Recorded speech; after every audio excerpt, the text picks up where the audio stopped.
এবার হব ব্রজবাসী,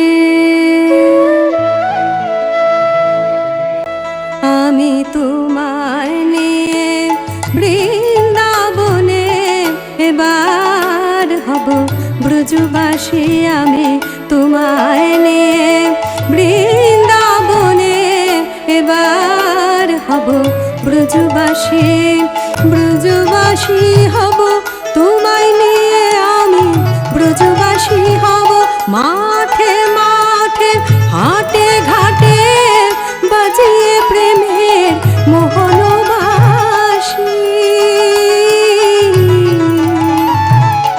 এবার হব ব্রজবাসী, আমি তোমায় নিয়ে তোমায় নিয়ে ওগো তোমায় নিয়ে, আমি তোমায় নিয়ে তোমায় নিয়ে বৃন্দাবনে এবার হব ব্রজবাসী।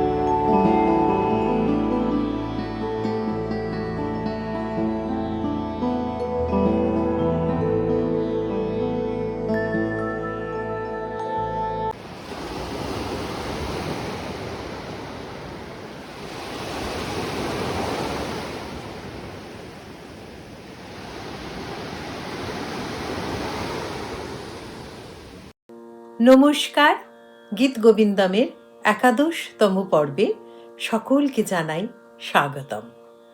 গীত গোবিন্দমের মোট 12টি সর্গ, আমরা এখন দ্বিতীয় সর্গে রয়েছি। আগের পর্বে আমরা 16তম শ্লোক পর্যন্ত জেনেছি। এই পর্বে 20টি শ্লোক, আরও 4টি শ্লোক আমাদের জানার বাকি রয়েছে। আজ আমরা 17, 18, 19 এবং 20 এই 4টি শ্লোক জেনে নিয়ে এই দ্বিতীয় সর্গ অক্লেশ কেশব এটি সম্পূর্ণ করব। 17তম শ্লোক। শ্রী জয় দেবা ভনিতা মেদমতি শায় মাধুরী পুনি ধুবন শীলম সুখমুৎকণ্ঠিতা গোপবধূ কথিতং বিতনো তু ধূসলীলম।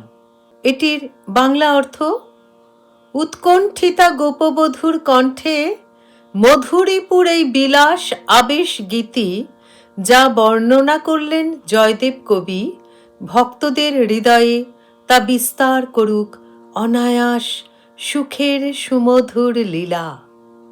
আমরা এর আগে অনেকবার এটা আলোচনা করেছি।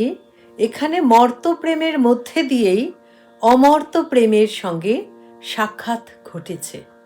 মানব প্রেমের শ্রেষ্ঠ সার্থক ও সুন্দরতম পরিণতি রূপে পরম রসময় ভগবৎ প্রেমের আস্বাদন লাভ করা, নিজের কামনার মধ্যে দিয়ে সাধনাকে পূর্ণাঙ্গ রূপ দেওয়া, হৃদয়ের একান্ত বাস্তব অনুভূতি, তার সঙ্গে অবাস্তব প্রেম ও সৌন্দর্য কল্পনাকে মিলিয়ে পরোক্ষভাবে রাধা কৃষ্ণের অপ্রাকৃত মিলনকেই নিজের জীবনের নিগুড়তম সুখ দুঃখের বর্ণবিন্যাসে ও সত্য সৌন্দর্যে সমুজ্জ্বল করে তোলা এই গভীর রসের স্থানটি হলো, বা এই গভীর রসবোধে পৌঁছানোটি হলো আমাদের এই গীতগোবিন্দমের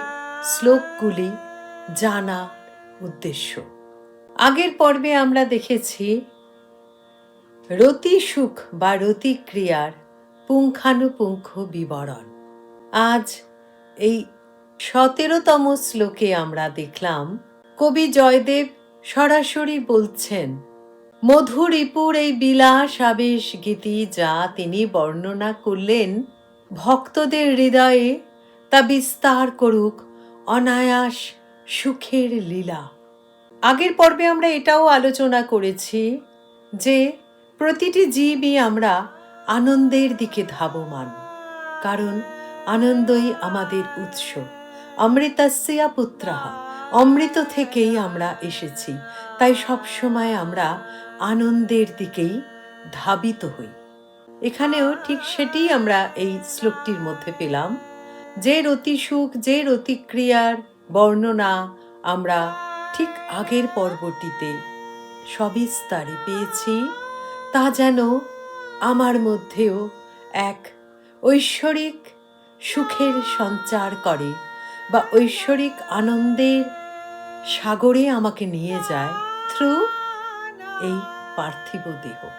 তার প্রতীকই কিন্তু এই পার্থিব বা জাগতিক কর্মকাণ্ড, কারণ সেটাই তো আমাদের সীমারেখা, আমাদের উপলব্ধি তো সেটুকুই। পঞ্চ ইন্দ্রিয় বা জ্ঞানেন্দ্রিয়ের বাইরে তো যাবার সাধ্য আমাদের নেই।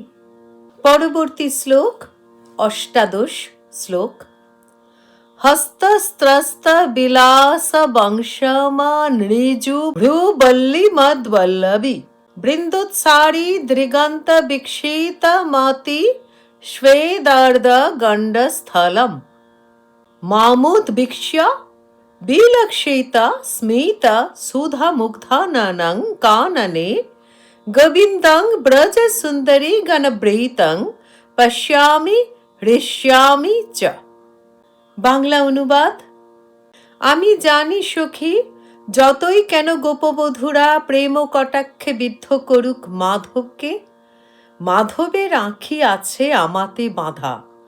আমার দর্শনে আপনা হতে সে দোষিক্ত হয়ে ওঠে তার কপোল, হাত থেকে খসে পড়ে বিলাস বংশী, মুগ্ধ হাসিতে ভরে ওঠে মুখ। শত গোপিনী বেষ্টিত সেই আমারই মাধব, আমি আনন্দিত দৃষ্টিতে চেয়ে আছি তারই দিকে। অর্থাৎ প্রেমের পরম আশ্বাস বাণী। এটা নিয়েও আমরা আগের পর্বে আলোচনা করেছিলাম। প্রেম যদি সত্য হয়, তার এক অলিখিত আশ্বাসবাণী থেকে যায় প্রেমাস্পদদের হৃদয়, যা কখনো হারিয়ে যায় না। এখানে শ্রীমতী সেটি উপলব্ধি করছেন। তিনি বলছেন, হ্যাঁ, আমি সবই দেখছি, সবই বুঝছি, কিন্তু মাধব তো আমারই। আমি তো তাই অবাক হয়ে চেয়ে আছি তার ওই মধুর মুখের দিকে, তার ওই আনন্দিত মুখের দিকে, কারণ তিনি তো আমারই। এই ভাবটিকে কিন্তু যদি আমরা আমাদের জাগতিক ভাবনা দিয়ে বিচার করি যে ও রাধা তো এখানে আর কন্ট্রোল করতে পারছেন না মাধবকে, তাই এইভাবে বলে তিনি একটু কৃতিত্ব নিতে চাইছেন যে আমার একটা বিশাল ব্যাপার, আমি সেখানে, ওটা তো হয়েই থাকে, কিন্তু আসলে তো মানুষটা আমারই না, একদমই নয়। তাহলে কিন্তু আমাদের সম্পূর্ণ ভাবনাটাই ভুল হয়ে যাবে। আগের পর্বে সেগুলো আমি ডিটেলে বলেছিলাম, তাই আর রিপিট করছি না, যে সবটাই তো ভগবানের সৃষ্টি। তিনি বহুত্বের মধ্যে নিজেকে পেতে চেয়েছিলেন, তাই তো সৃষ্টি করলেন প্রতিটা রূপই তার। ওই গোপিনীরাও প্রতিজন রাধা, তাই এখানে রাধা গোপিনীর মধ্যে কোনো তারতম্যতা নেই। আমার দৃষ্টিভঙ্গি দিয়ে সেটি বিচার্য নয়, কারণ আমার সীমাটুকু এই আমার জগৎটুকুকে ঘিরে। আবার আমি যদি আমার প্রেমকে একটু গভীর ভাবনায় নিয়ে যাই, আমি যদি পুরো জার্নিটা দেখি, লাইফ আফটার লাইফ, তাহলে কিন্তু আমি রিয়ালাইজ করতে পারবো যে নানা রূপে আমি মিলিত হচ্ছি একই ঈশ্বরের সঙ্গে, এক একটি রূপে। তাই সেখানে কোনো ঈর্ষা, দেশ, বেদনা, কষ্ট এগুলো প্রশ্নই ওঠে না। তবু এখানে কাব্যরসের প্রয়োজনে কবি জয়দেব রাধাকে কখনো কখনো ঈর্ষান্বিত দেখাচ্ছেন, কারণ তাহলে আমরা যারা পাঠক বা শ্রোতা বা দর্শক, আমরা নিজেদের রিলেট করতে পারবো। আমি তো এই বাস্তব জগতের ভূমিতে দাঁড়িয়েই সেই অবাস্তবকে প্রত্যক্ষ করব বা ম্যাচ করাবার চেষ্টা করব। সেটা যাতে সম্ভব হয়, তাই কবি এখানে কাব্যরসের প্রয়োজনে রাধাকে কখনো কখনো ঈর্ষান্বিত করে তুলছেন, আবার কখনো কখনো আসল যে শ্রীমতীর ভাবনা বা রূপ সেটিকেও সামনে আনছেন। এই অষ্টাদশ শ্লোকটিতে আমরা সেটি দেখলাম, রাধার গভীর মননের ভাবপ্রকাশ। ঊনবিংশতম শ্লোক। দূরালোক স্তোক স্তবক নবকাশকলতিকা বিকাশ কালসরোপবন পবনো হপি ব্যথয়তি অপি ভ্রম্যত ভৃঙ্গি রণিত রমণীয়া ন মুকুল প্রসূতিশ্চূতানাং সখী শিখরি নিয়াং সুখায়াতি। বাংলায় অর্থ: অশোকের লতা আজ আধ বিকশিত হয়ে ওঠে তরুণ পাতায়। ভালো লাগে না সখী, ভালো লাগে না এই কানন জাগানো মন্দ মধুর পবন। রসালো মুকুলে গুঞ্জন করে ফিরে চিরচঞ্চল ভ্রমরের দল। ভালো লাগে না আজ সে মধু গুঞ্জন।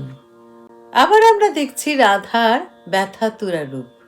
শ্রীহরি তার সঙ্গে নেই, তিনি কষ্ট পাচ্ছেন, তার এই একাকিত্ব তিনি নিতে পারছেন না।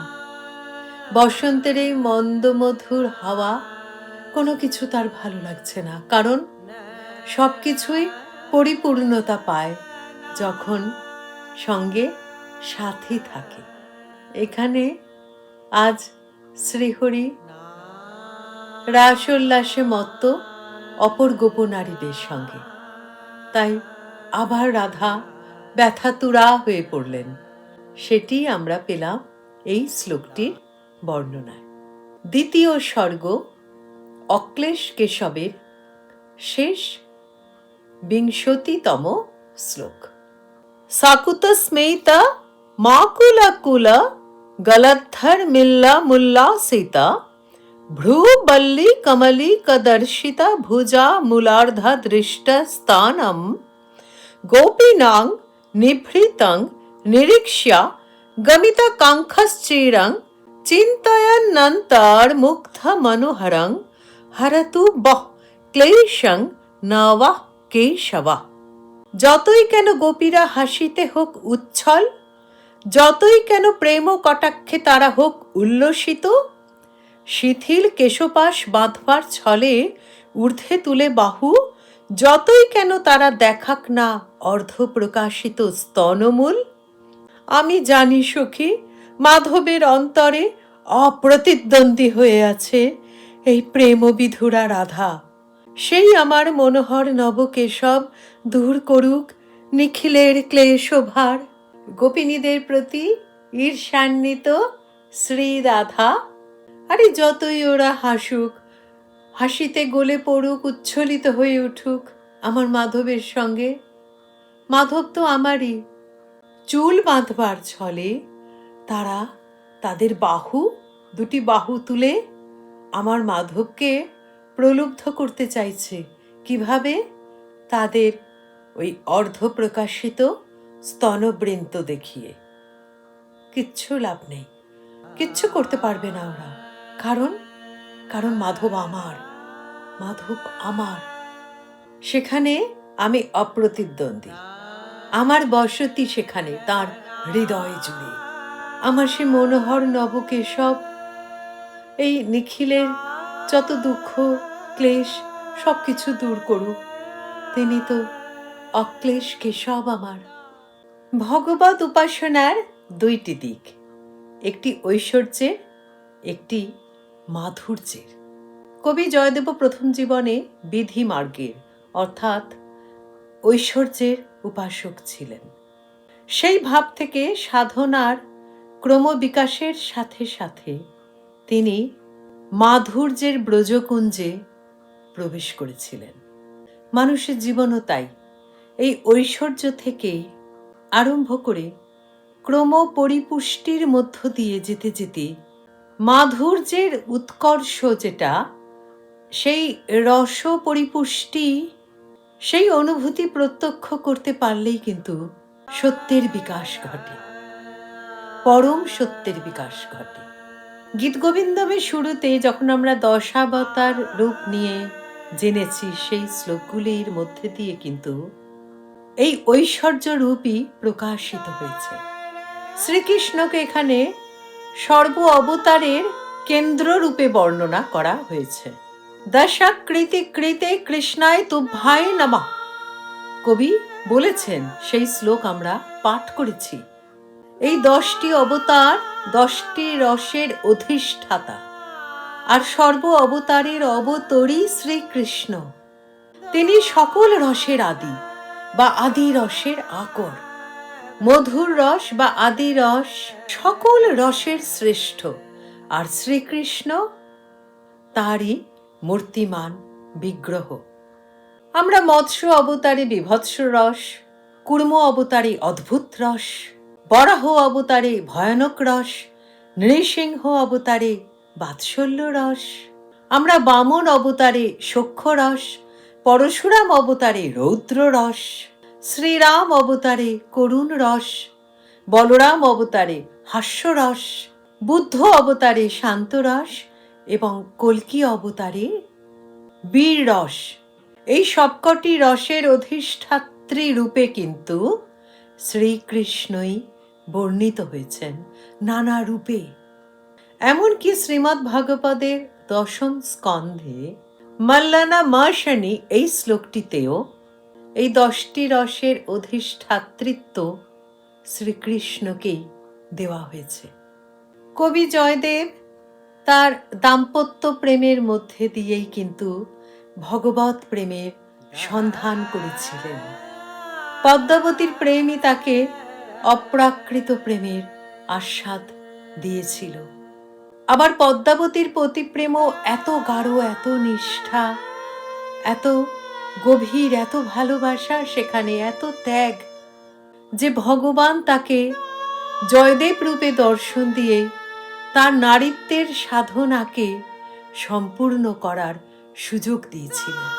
একজন পতিপরায়ণা পতি রূপেই জগৎপতিকে লাভ করে যেন ধন্য হলেন।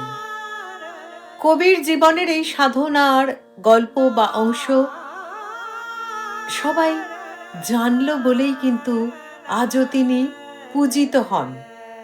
তার দাম্পত্য প্রেমের জন্য কিন্তু তিনি পূজিত হন তা নয়, তিনি পূজিত হন ওই প্রতীকটির মধ্যে দিয়ে গিয়ে তিনি ভগবত প্রেমের পথে যেতে পারলেন এবং তার জীবনও সার্থক হল। যেমন আমি গানের ক্লাসে বলে থাকি যে শুধু গায়ক গায়িকা হওয়া নয়, সাধক সাধিকা হতে হবে, সেটাই হতে হবে আমার লক্ষ্য।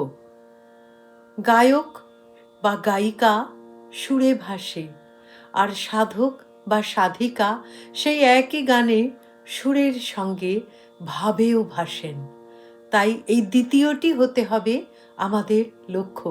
সুন্দর করে গুছিয়ে সংসার, দাম্পত্য জীবন তো যে কেউ আমরা করতে পারি, কিন্তু সেটার মধ্যে দিয়ে গিয়ে আমি যদি আমি সেই অপ্রাকৃত সাধনাকে ছুঁতে পারি, তাহলেই কিন্তু আমার এই মানব জীবনের সার্থকতা। এখানে দাম্পত্য প্রেমকে প্রতীকী ধরা হয়েছে। এটা বাৎসল্য বা যে কোনো অন্য ভাব দিয়েও বা অন্য ভাবরসের মধ্যে দিয়েও কিন্তু সম্ভব। গীত গোবিন্দম পড়তে পড়তে আমাদের কি ধারণা জাগে? এটা তো খুব গর্জিয়াস একটা হাইফাই জায়গা নয়। অজয়ের তীরবর্তী একটি গ্রামে অতি সাধারণ একটি দম্পতি, জীবনের নিবিড়তম অনুভূতির সুন্দরতম বর্ণবিন্যাস বলা চলে এটিকে। আমাদের পরিচিত দৃশ্য, নিরালা নিকুঞ্জে এক প্রেমে মাতোয়ারা কবি দম্পতি, এই তো দেখতে পাই আমরা গীতগোবিন্দমে। জয়দেব ও পদ্মাবতী, অভিমান, অনুরাগ, বিরহ, মিলন সবকিছু নিয়েই তাদের জীবন বা তাদের জীবনের রোজ নামচা। এই ভাবগুলির ভাব তরঙ্গেই তাদের দাম্পত্য তরঙ্গায়িত হয়ে ওঠে, আর পাঁচটা দম্পতির মতোই। নাথিং নিউ, অন্য কিছু নেই। এই নয় যে তারা সকাল থেকে বসে যোগ সাধনা করছেন, না, তারা ঈশ্বরকে খুঁজছেন তাদের তাদের কাজের মধ্যে দিয়ে, তাদের সৃষ্টির মধ্যে দিয়ে। জয়দেব লিখছেন, পদ্মাবতী সেটিকে রূপ দিচ্ছেন। না হবার কি আছে? যদি ভাবনা এক হয়, যদি লক্ষ্য সুন্দর হয়, কেন হবে না? ঠিক এইখানেই গীতগোবিন্দমের সিগনিফিকেন্স আজকের জন্য, আজকের পৃথিবীতে, আজকের এই জাগতিক জগতে আমরা কি করছি? আমরা শুধু ছুটছি। আমরা কি আনন্দের সন্ধান করছি? হ্যাঁ, আনন্দের সন্ধান করছি। আনন্দের দিকে তো আমরা ধাবিত হবই, কারণ আমরা অমৃতস্য পুত্রঃ, আমরা অমৃত থেকে এসেছি। আমরা সেই অমৃতলোক খুঁজে বেড়াচ্ছি চতুর্দিকে, কিন্তু সেটা খুঁজে বেড়াচ্ছি আমরা গাড়ি বাড়ি সমস্ত ম্যাটেরিয়ালিস্টিক সব সব পার্থিব সুখের মাধ্যমে। আমরা মনে করছি ওটাই হয়তো আমাদের চরম প্রাপ্তির বা জীবনের সার্থকতার মূল উদ্দেশ্য। না, সেটা একদম নয়। এই জাগতিক প্রাপ্তি আমাকে আমার ভেতরে আনন্দ শান্তি দিতে পারবে না। আমি একটা বিশাল বাড়ি বানালাম, সেখানে আমি বসলাম, বসে আমি করবোটা কি যদি না আমার অন্তরের আধ্যাত্মিক উত্তরণ ঘটে? এবং সেটি যদি ঘটে, তাহলে ওই আক্ষরিক অর্থে গাড়ি বাড়ির আমার প্রয়োজন হবে না। তখন কিন্তু আমি অতি সাধারণ একটি জীবনের মধ্যেও একটি অসাধারণ আনন্দ উপভোগ করতে পারবো, যেটা আজ ভীষণ ভীষণ অভাব। পরিবারের সবাই একসাথে বসে গল্প করা, একজনের দুঃখে বাকিরা তাকে সান্ত্বনা দেবে, সে ভেঙে পড়বে না, সে সঙ্গে সঙ্গে আবার উঠে দাঁড়াবে, পরিবার তাকে তার পাশে এসে দাঁড়াবে। আগেকার দিনে জয়েন্ট ফ্যামিলি কনসেপ্ট ছিল, আমি নিজে জয়েন্ট ফ্যামিলিতে বড় হয়েছি। এই একসাথে একসাথে থাকার যে আনন্দ, আনন্দ নয় শুধু, একটা শক্তি। একটা কাঠিকে ভেঙে দেওয়া খুব সহজ, দুটো হলে একটু জোর লাগে, আর যদি সেটা এতগুলো হয় খুবই শক্ত। সেই ভাবনাটাই আজকের সমাজে নেই। সবাই স্বার্থপরতার পথে ছুটছে, এবং ওই স্বার্থপর হতে হতে হতে হতে একসময় সে কেন্দ্রীভূত হয়ে যাচ্ছে, একদম তার নিজের জগতের বাইরে সে কাউকে বিশ্বাস করছে না। এটা আমার হিসেবে ডিজিজ, নার্সিসিস্টিক ডিসঅর্ডার। আমি মনে করি আজকের সমাজে এটা এটা খুব ছড়িয়ে গেছে, এই ডিজিজটা। এগুলো কিন্তু আমরা খেয়াল করি না। আস্তে আস্তে ঘুণ পোকার মতো এটা সার্বিকভাবে একটা সময়ের পরে দেখা যাবে অনেকটা ক্ষতি করে দিয়েছে। তখন কি আর মেরামতি সম্ভব হবে? তাই আজকের এই গীতগোবিন্দম, এই যে আসরটি, তার যে আয়োজন বা তার যে উদ্যোগ আমি নিলাম, এটি কিন্তু জয়দেবের গীতগোবিন্দম এসো জানো শেখো দেখো তার মধ্যে কি লেখা আছে, সেটার থেকেও বেশি উদ্দেশ্য হলো নিজেকে অ্যানালিসিস করা। আত্মবিশ্লেষণের বড় প্রয়োজন হয়ে পড়েছে আজকের সমাজে, যেটার বড় অভাব। আজ আমাদের অক্লেশ কেশব এই দ্বিতীয় স্বর্গটি সম্পূর্ণ হলো। পরের পর্ব থেকে আমরা শুরু করব তৃতীয় স্বর্গ, মুগ্ধ মধুসূদন। তৃতীয় স্বর্গে মোট 15টি শ্লোক রয়েছে। 2টি পর্বে আমরা তৃতীয় স্বর্গ সম্পূর্ণ করব। আজ এটুকুই থাক, ভালো থাকবেন সবাই।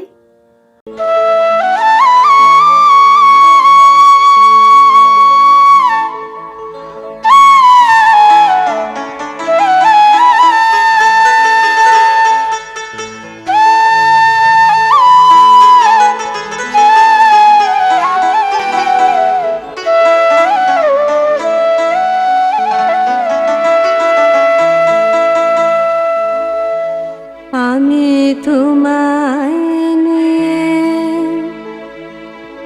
বৃন্দাবনে